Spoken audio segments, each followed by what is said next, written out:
प्राचीन काल में तो सबके लिए गाया जाता था। इतना सुंदर भाव इस पद में कहते हैं, आई मिलो परिवार आपनो। रसिक जन कहते हैं, बोले आज अपने असली परिवार से मिला है। बोले कौन? बोले वृंदावन में प्राण त्याग के अप्रकट वृंदावन में चला गया ना। आज जितने संबंधी इसके यहाँ हैं, भाई बहन चाचा ताऊ आदि जो भी इसके संबंधी हैं, ये सब संबंधों में अब सब रसिक जन इसके संबंधी हो गए। वृंदावन में प्राण त्यागने के बाद जब अप्रकट वृंदावन में वो जीवात्मा जाती है, तो वहां पर उसका स्वागत कौन करते हैं? श्री स्वामी हरिदास जी महाराज, श्री गोपाल भट्ट गोस्वामी, यही सब उससे अपने अपने संबंध बनाए। अच्छा क्यों रो रहा है? पिताजी की याद आ रही, चल आज से हम तेरे पिताजी। किसकी याद आ रही है? बोले कि माँ, अच्छा आज से ये तुम्हारी माता जी। वास्तव में वे सब रसिक जन ही उसको अपना परिवारी बना लेते हैं। और श्यामा श्याम जो बिहरत दो,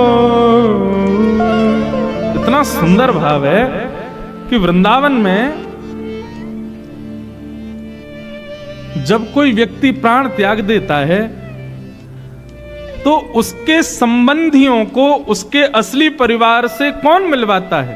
बोले श्यामा श्याम ही मिलवाते हैं। श्यामा श्याम जो बिहरत दो, सखी समाज मिलायो।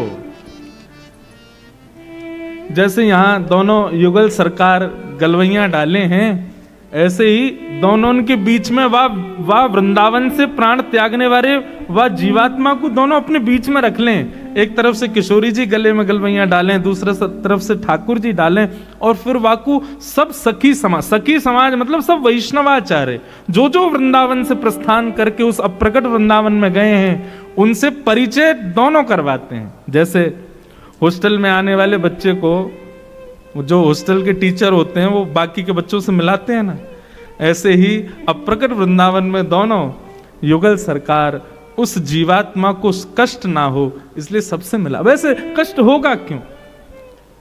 इस संसार को छोड़ करके कोई युगल जहां विराजे हों वहां और रसिक जनों के बीच में पहुंचा, उसको श्रम होगा क्या? उसको कष्ट होगा क्या? इसलिए भैया वृंदावन के रसिक जन कहते हैं, भाग्य बड़ो वृंदावन पायो। अच्छा देखो, इन पदों को आप साधारण शब्द मत समझो, बड़े बड़े इनमें रहस्य छुपे हैं। अब यहां से ये नहीं कहा कि भैया भाग्य बड़ो जो यानी वृंदावन ते प्राण त्यागे, वो कह रहे हैं भाग्य बड़ो वृंदावन पायो, मतलब वास्तविक वृंदावन पाना तो वृंदावन में अंतिम श्वास लेना ही है। असली वृंदावन तो वही है, तभी मानो जब वृंदावन में प्राण छूटे।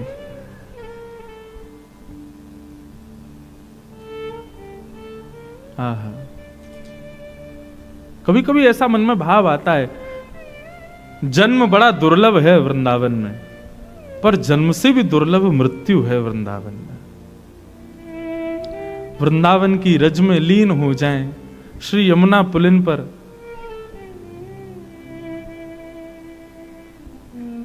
बहुत भाव आते हैं। Vrindavan is equal to Shri ji. Shri ji और वृंदावन दोनों में कोई भेद नहीं है। हमारो श्री वृंदावन स्वयं श्री जी ही हैं। कल हम और सर्वेश भैया बात कर रहे तो मन में भाव आयो, मैंने कि भैया हमारे वृंदावन में बिहारी जी, राधा वल्लभ जी, राधा रमन जी सबके दर्शन है, किशोरी जी कहाँ हैं? मंदिरन में ठाकुर जी बैठे हैं, लाडली जी कहाँ हैं? मैंने लाडली जी तो विचरण कर रही हैं, वृंदावन में सदा विहार करती रहती हैं। और ऐसा भी होता है ना कि कोई जब व्यक्ति उसको बहुत कार्य होते हैं तो वो अपना एक प्रतिनिधि छोड़ देता है। हम आपसे मिलने आएंगे, बोले मैं तो मिलूंगा नहीं, मेरा प्रतिनिधि मिल जाएगा, मेरा पीए मिल जाएगा। तो ऐसे ही वृंदावन जाते हैं तो किशोरी जी के प्रतिनिधि के रूप में बिहारी जी मिलते हैं।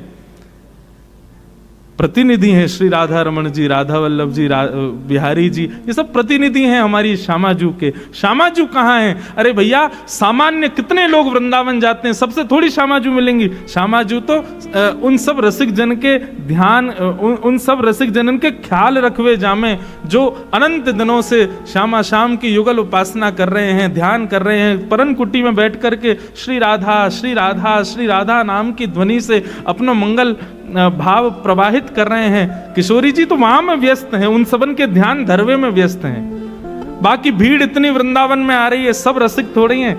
सबसे मिलवे के काजे ठाकुर जी छोड़ रखे, तुम ही मिलो। जो रसिक शिरोमणि हैं, जो रसिक श्रेणी के हैं, किशोरी जी तो उनके ध्यान में व्यस्त हैं, उनको ध्यान लगा रही हैं, उनको ध्यान कर रही हैं।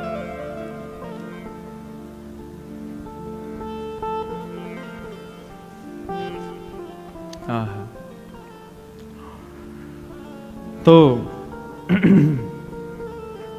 ऐसी हमारी श्यामाजू और ठाकुर जी दोनों के युगल भाव को हम आप सब लोग श्रवण कर रहे हैं।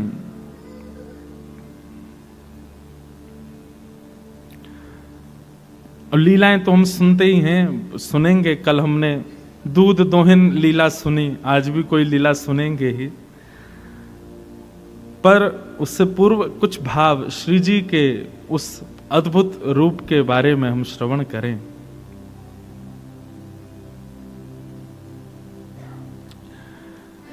एक बार श्री नारद जी महाराज हिमालय पर महादेव के पास गए। बहुत ध्यान से सुनना। महादेव के सन्मुख नारद जी महाराज बैठे थे। देवादिदेव महादेव अत्यंत सुख में ध्यानस्थ बैठे थे। पर जैसे ही नारद जी महाराज आए तो नारद जी को देख करके महादेव के नेत्र खुल गए और स्वागत सत्कार किया, बैठाया, बोले विराजो और कैसे हालचाल पूछे। लेकिन श्री महादेव के मुख की आकृति से नारद जी अनुमान लगा पा रहे थे कि महादेव कुछ पूछना चाह रहे हैं, कुछ जिज्ञासा है शायद इनके हृदय में, कुछ जानने की अभिलाषा है। व्यक्ति का परिचय 3 वस्तुओं से होता है, नेत्रम, वक्त्रम, विकारेण। हमारे शास्त्र आज्ञा करते हैं कि किसी भी व्यक्ति से मिलो, सबसे पहले उसके नेत्रों पर ध्यान लगाओ। यदि नेत्र बहुत ज्यादा चंचल हैं, बहुत जल्दी जल्दी घूम रहे हैं, कभी यहां कभी वहां, तो समझो कि इसका मन जो है वो थोड़ा सा विचलित है। दूसरा वक्त्रम, उसकी वाणी सुनो। यदि बहुत ज्यादा बोल रहा है, संसारी चर्चाओं में कुछ ज्यादा ही रुचि रख रहा है, तो समझ लेना उसकी बुद्धि स्थिर नहीं है। और विकारेण, चलना फिरना, उठना बैठना, यदि इन सब में भी स्थिरता नहीं है, मर्यादा नहीं है, तो समझ जाना कि इसका खान पान शुद्ध नहीं है। आप हमारे वृंदावन के रसिक जनों को देखो, उनके मुख की आकृति, उनके बैठने के चलने के ढंग पर ही हम लोग न्योछावर हो जाते हैं। और कई लोग हैं बड़े बड़े महापुरुष बने घूमते हैं, लेकिन उनके चेहरे की आकृति, नेत्रों का चंचलपन और वाणी की दूषितता से पता चल जाता है कि स्थिरता नहीं है हृदय में। हमसे पूछो, हम तो दुनिया भर में जाते हैं, सामने वाला व्यक्ति प्रणाम जिस भाव से, जिस आकृति से वो प्रणाम करता, उससे पता चल जाती है कितने पानी में। आजकल प्रणाम की बड़ी, एक हाथ से प्रणाम, और एक हाथ से भी कई लोग चरण नहीं छूते, घुटने के ऊपर ही छू देते महाराज जी प्रणाम।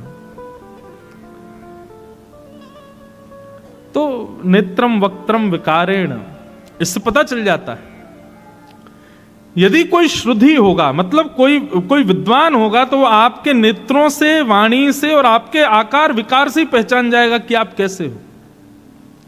नारद जी महाराज समझ गए, हे महादेव, आपके हृदय में कोई जिज्ञासा है क्या? सोचो, महादेव के हृदय में भी जिज्ञासा होती है। महादेव बोले, हाँ एक जिज्ञासा तो है। बोले, क्या जिज्ञासा है? बोले, जिज्ञासा ये है कि मैंने नारायण के खूब दर्शन किए, विष्णु रूप के दर्शन किए, उनके विराट रूप का मैंने दर्शन किया, शंख चक्र गदा पद्म चतुर्भुज रूप का मैंने दर्शन किया। वे मत्स्य बन के आए, मैंने दर्शन किया। वे कूर्म बन के आए, मैंने दर्शन किया। हर स्थिति में मैंने दर्शन किया। दर्शन का मतलब क्या होता है नारद? हृदय स्थिर हो जाना। एक बार देख लिया तो बस लगा कि अब इसके बाद कुछ बचा ही नहीं है। ये स्थिति मेरी अभी तक नहीं आई है। मैंने अनेक रूप नारायण के देख लिए, लेकिन स्थिरता अभी तक, मतलब बार बार एक जिज्ञासा होती है और कुछ देखूं, और अच्छा देखूं, और कुछ, एक ठौर नहीं मिली है मुझे। मेरी इच्छा है उस रूप के दर्शन करने की। कैसा रूप? तब महादेव कहते हैं, यद रूपम ते कृपा सिंधो परमानंददायकम।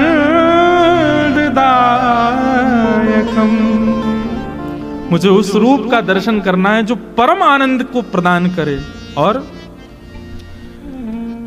स्वनिंदाश्रम नित्यम मूर्तिमल सर्वतोदिकम। ऐसा स्वरूप जो इन सब स्वरूपों को भी अपने ऊपर न्योछावर कर लेता हो। मतलब कौन कौन से स्वरूप? चतुर्भुज रूप, विराट रूप, मत्स्य रूप, कूर्म रूप, नृसिंह रूप, ये सब भी उसके ऊपर न्योछावर हो जाते हो। निर्गुणम निष्कम्यम शांतम यद्हेति विदुर्बुधा तदहं दृष्टुमिच्छामि चक्षुभ्याम परमेश्वर। निर्गुणम निष्क्रियम शांतम यद्हेति विदुर्बुधा तदहं दृष्टुमिच्छामि चक्षुभ्याम परमेश्वर। मुझे ऐसे रूप का दर्शन करना है। सीधी बात, पूरा वेद क्यों सुनाऊं? शंकर जी कह रहे हैं जिसको देखने के बाद कुछ और देखने की इच्छा ही ना रहे मेरे भीतर, ऐसा रूप मुझे देखना है। नारद जी बोले, आपने ये जिज्ञासा ठाकुर जी से कही? बोले, उनसे कहने की मेरी हिम्मत नहीं हो रही। क्यों? बोले, ये जितने रूप वो धारण करते हैं हर बार मेरे कहने पे ही तो करते हैं कि अब आपको ऐसे देखना चाहता हूं। अब आप वो इतने सारे रूप धारण कर चुके हैं, मुझे भी लगता बेचारे परेशान हो जाएंगे, इसलिए मेरी इच्छा नहीं। बोले, नहीं नहीं, अब चलो। तब नारद जी और शंकर जी दोनों ने जाकर के ठाकुर जी से प्रार्थना की कि हे नाथ, हमारे महादेव कुछ जिज्ञासा कर रहे हैं। बोले, कैसी जिज्ञासा है? बोले, आपके ऐसे रूप का दर्शन करना है जिसके बाद नेत्रों को कुछ देखने की इच्छा ही ना रहे। ठाकुर जी बोले, भैया ऐसा रूप तो एक ही है, जार रूप को देख करके मैं श्याम सुंदर भी और कोई को ना देखना चाहूं, वो रूप। और वो रूप कौन का है? यस्या कदापि वसना चखलेन नोत्थ।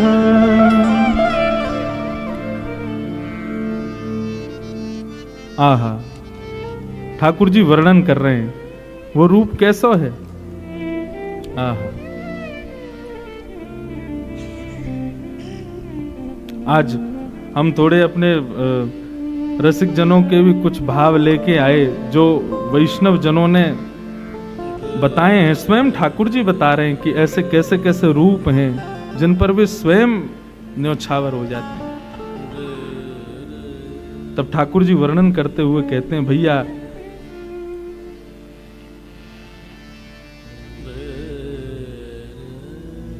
श्लोक ही चलोगो।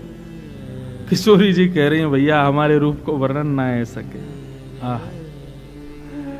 जा रूप के अर्थ बता देते हैं।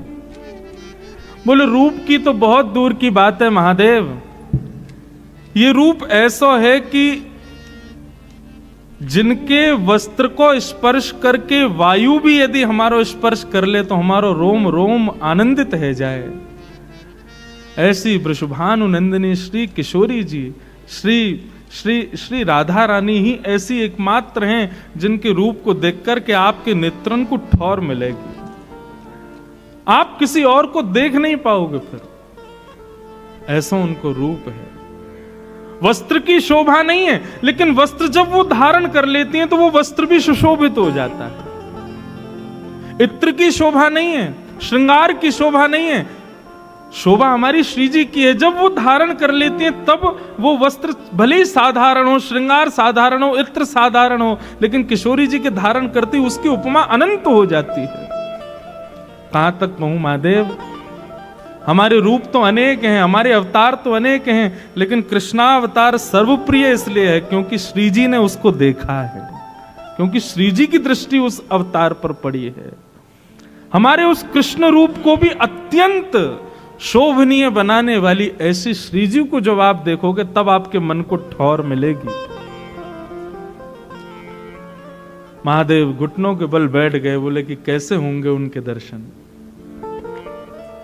बोले उनके दर्शन के लिए वो तो बड़ी सहज हैं, बड़ी सरल हैं, कृपा करती हैं, बस पुकारनो तो थोड़ा पड़े हो ना आपको। पुकारो, आएंगी श्री जी, दर्शन देंगे। हमारे आप विश्वास माने, और कई लोग जानते भी होंगे, श्री जी का जितना गायन देवादिदेव महादेव ने किया उतना किसी ने नहीं किया। राधा कृपा कटाक्ष कौन गा रहे हैं? महादेव गा रहे हैं। राधा सहस्त्रनाम, गोपाल सहस्त्रनाम आदि आदि कितने भावों में स्वयं श्री महादेव ही श्री जी के रूप को उजागर करते हैं और किसी में सामर्थ्य नहीं है। ऐसे महादेव श्री जी को पुकारते हैं, श्री जी का स्मरण करते हैं, और जब श्री जी का दर्शन उनको हुआ, इसीलिए महादेव अत्यंत रूप से जहां भी कहीं बैठे हैं तो उनके मुख की आकृति दिखाई नहीं है, लिंग के रूप में पूरे भारत में विराजमान है। क्यों?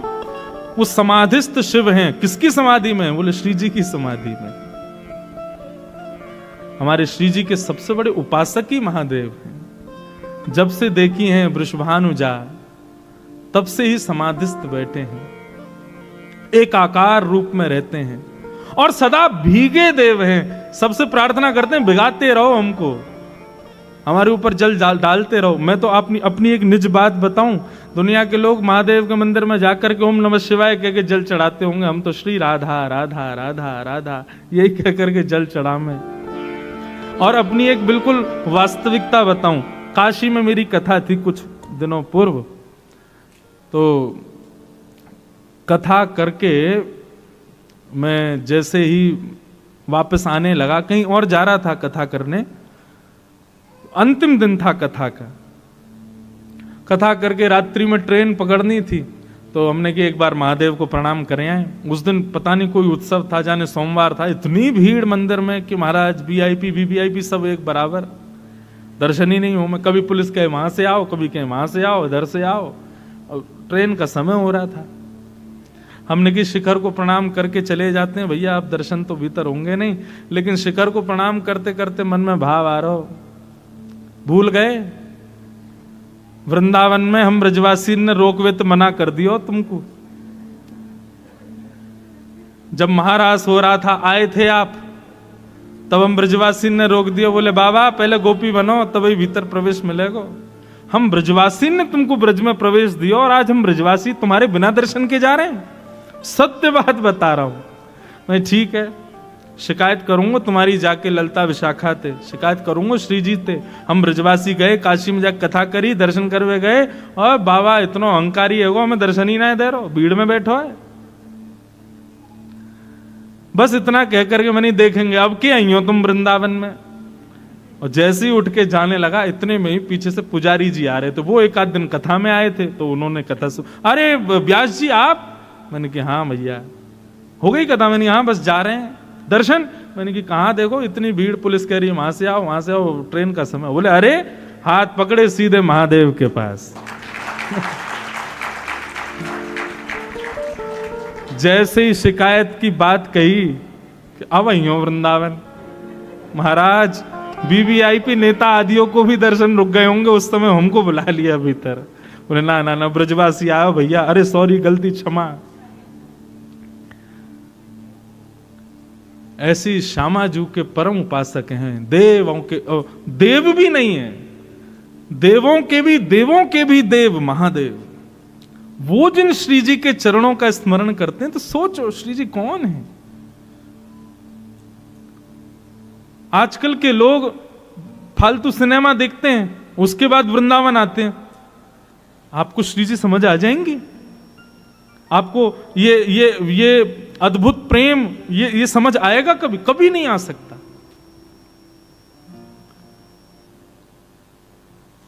अद्भुत प्रेम के रस स्वरूपा हैं हमारी श्यामा जी।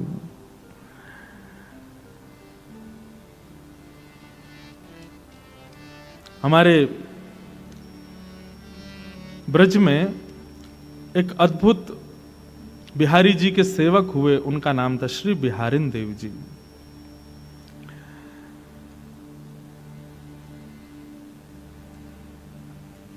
बिहारी दास जी को प्रथम दर्शन युगल सरकार का कैसे हुआ, इसकी बड़ी अद्भुत कथा हमारे हरिदासी परंपरा के वैष्णव जन सुनाते हैं। बिहरत लाल बिहारिन दो यमुना जी के तीरे तीरे। इतना सुंदर वर्णन है, बहुत ध्यान से सुनो। हमारी सामान्य कथाओं में आने वाले लोग अगर इस कथा में आएंगे तो हो सकता है उनको एक आध बात समझ में ही नहीं आवे, महाराज जी कैसी कहाँ की चर्चा कर रहे हैं। भैया ये निकुंज नहीं है, ये कुंज नहीं है, ये निवृत्त निकुंज है। यहां तो अलग ही चर्चा है। श्री बिहारिन देव जी बिहारी जी की सेवा करते थे। पहले बिहारी जी गृहस्थों से सेवा नहीं करवा रहे, अभी तो सदगृहस्थ गुसाई परिवार सेवा करते हैं। पहले तो बिहारी जी सन्यासियों से और विरक्तों से ही सेवा करा रहे थे। तो बिहारिन देव जी बिहारिन दास जी बिहारी जी की सेवा करते थे, और सेवा करते हुए उनके मन में एक ही भाव रहता था कि हे बिहारी जी, कब मिली हैं वह सखी सहेली हरिवंशी हरिदासी, हरि हम कब होंगे ब्रजवासी। ये ब्रजवासी, ये बिहारिन देव जी का भाव इसलिए कि हमको अप्रकट वृंदावन कब मिलेगा, जहां स्वयं श्री हरिदास जी विराज रहे हैं, जहां स्वयं आचार्य चरण विराजते हैं, उस वृंदावन का दर्शन कब होगा जहां आप युगल स्वरूप धारण करके विचरण करते हो, जहां यमुना में जल नहीं केसर युक्त सुगंधित जल बहता है, जहां पर यमुना के तट पर रेणुका की बालू नहीं मणियों की बालू है, जहां पर वृंदावन में वृक्षों पर कोयल चहकती नहीं है, चिड़ियाएं चहकती नहीं है, श्री राधा श्री कृष्ण नाम ध्वनि प्रकट करती हैं, जहां पर जिस अप्रकट वृंदावन में रहने वाले मानवों का भोजन पानी केवल आपके दर्शन मात्र हैं, उस वृंदावन का मुझे कब आस्वादन होगा। अप्रकट वृंदावन का थोड़ा भाव समझो। अप्रकट वृंदावन में यमुना जी नहीं बहती, या अप्रकट वृंदावन में सुगंधित श्री ठाकुर जी और किशोरी जी के चरणों का चरणामृत बहता है, सुगंधी आती रहती है। अप्रकट वृंदावन में श्री यमुना जी के तट की बालुका मणियों की है। अप्रकट वृंदावन में जो दर्शनार्थी भ्रमण करते हैं वो कहीं भोजन पानी करने के लिए बैठते नहीं है, उनका भोजन पानी आस्वादन सब कुछ श्री प्रियालाल जी के दर्शन हैं। ऊंची ऊंची अटारियों पर वैष्णव जन खड़े होकर के केवल निहारते रहते हैं, कहां श्यामा श्याम की लीला चल रही है, तुरंत दौड़ करके वहां पहुंच जाते हैं, और पहुंच करके ऐसे बैठते हैं कि उनको विक्षेप ना हो, केवल उनका दर्शन करना ही उनका सर्वस्व है। श्री बिहारिन देव जी बिहारी जी की सेवा करते हुए बोले, हे नाथ, मुझे भी उस अप्रकट वृंदावन में ले चलो। नित्य ये प्रार्थना करते थे बिहारी जी से। एक दिन बिहारी जी ने सुन ली, और श्री बिहारिन दास जी यमुना के तट पर सुबह सुबह भोर में दातुन कर रहे थे, और दातुन करते करते करते करते सुगंधी